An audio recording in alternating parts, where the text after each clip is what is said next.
Doctors at Rainbow Babies and Children's Hospital save lives every day. But one doctor in particular is making an incredible breakthrough in brain surgery. A breakthrough that is giving one little man a second chance at life. This is 15-month-old Finnegan.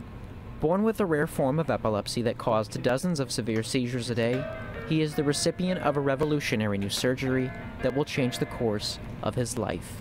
I mean, it got to where he, in a week period, he could have had like hundreds.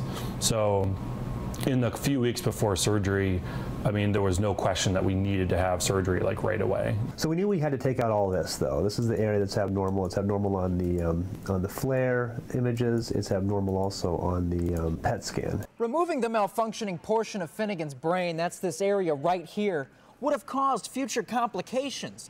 So doctors performed an operation that disconnected it from the rest of his brain, a surgery currently only done by one doctor in the United States. Well, part of the problem is that it's technically pretty demanding to make sure that you make the cuts in exactly the right place.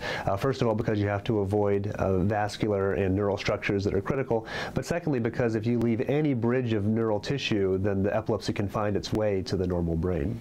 Finnegan has not experienced a seizure since the operation, but does run the risk of losing some vision, although Dr. Miller is confident that Finnegan can overcome that risk. For now, though, Kevin and Nicole are thankful for the doctors at Rainbow Babies and Children's Hospital. We have our baby back. I mean, we owe them like his life. I mean, we owe them everything. The surgery Finnegan received was developed in Europe and has been done there for the past decade. Dr. Miller is the first and currently the only doctor to perform the surgery in the U.S., with hopes that it will be done more often in the future. Akron General Medical Center is helping athletes in more ways than one. The hospital's sports performance centers are training everyone, from 6th grade football players to others with even bigger goals. Pay close attention to this young man right here. You may see him in 2016's Olympic Games. I compare myself to Olympians. I want to be an Olympian, so I train every day, 5 days a week for about 2 hours. For almost a year now, John Dawson has been training at the Akron General Medical Center's wellness facility. The gym isn't reserved for only those training to be in the Olympics either. Students from elementary school through high school can get one-on-one conditioning tips from a trainer. As a coach, we actually give them tons of feedback on what their body's doing. If you don't know what you're doing right or wrong, you don't know how to improve. So we improve on those things and teach them how to be better. The facility is unlike any other in Northeast Ohio because those doing the training are actually athletes themselves. They say that helps them tremendously. Just all the lifts and the coordination and the mechanics that we do here, acceleration, max velocity, cutting drills, all of it just transitions over to all the sports. I'm a lot faster. Just like I know how to run properly now, so I didn't know there was a correct way to run until I came here. Currently, there are about 50 athletes working out at any one of Akron General's 3 sports performance centers.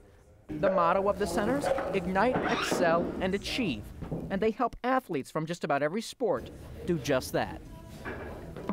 Athletes aren't the only people who can benefit from programs at the centers. They offer an adult performance session as well for anyone interested in increasing their athletic performance. It's been 5 months since that crash near Toledo killed 3 sorority sisters on their way to the airport for spring vacation. Now 2 of those survivors of that crash are speaking out on what happened that tragic night. Angelica MORMILE and KAYLA SOMOLES are 2 very lucky young women. I think if the people didn't show up on the scene as fast as they did, I don't know if I'd be here today. Something like this, you know, so tragic and it had to happen. What they're referring to is a head-on collision with another car that killed 3 of their sorority sisters earlier this year. The 5 were heading to the airport for spring vacation in the Dominican Republic, but only 10 minutes after leaving home, this was the scene. I always wonder, you know, like, why did this have to happen to us? Or, you know, if we could have stalled a minute later. Now, the crash was caused when a woman driving down the wrong side of Interstate I-75 collided head-on with the girl's car. Unfortunately, investigators say they still don't know what caused that woman to make such a deadly decision. I do get upset, but I had a lot of anger when I was first in the hospital towards the woman and stuff, but I just realized that you can't have anger for something that, like, we couldn't control. Both Angelica and KAYLA are healing. And activities that many take for granted are seen as milestones in their recovery. I could take a shower by myself. I'm not in a wheelchair anymore. I could cook, I could go up and down the stairs. Some things I need help with though, just because my arm isn't strong enough yet, but I'm getting there. The girls are on schedule to begin school next fall semester and move back into their sorority house, while taking the memory of their 3 lost sisters with them.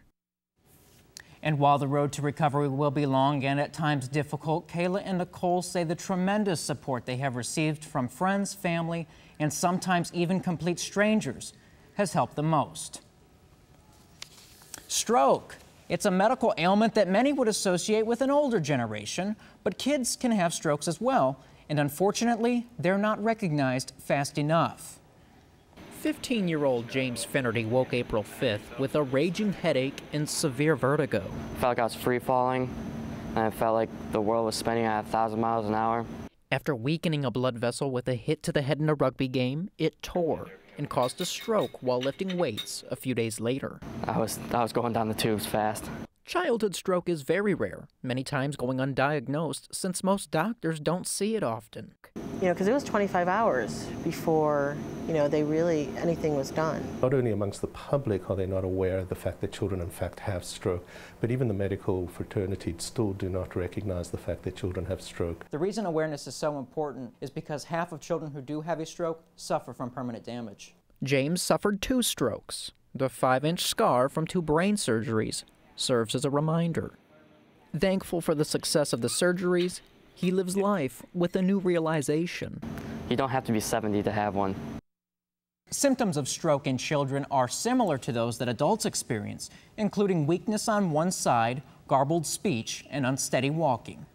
For WKYC-TV, I'm Jeremy Allen.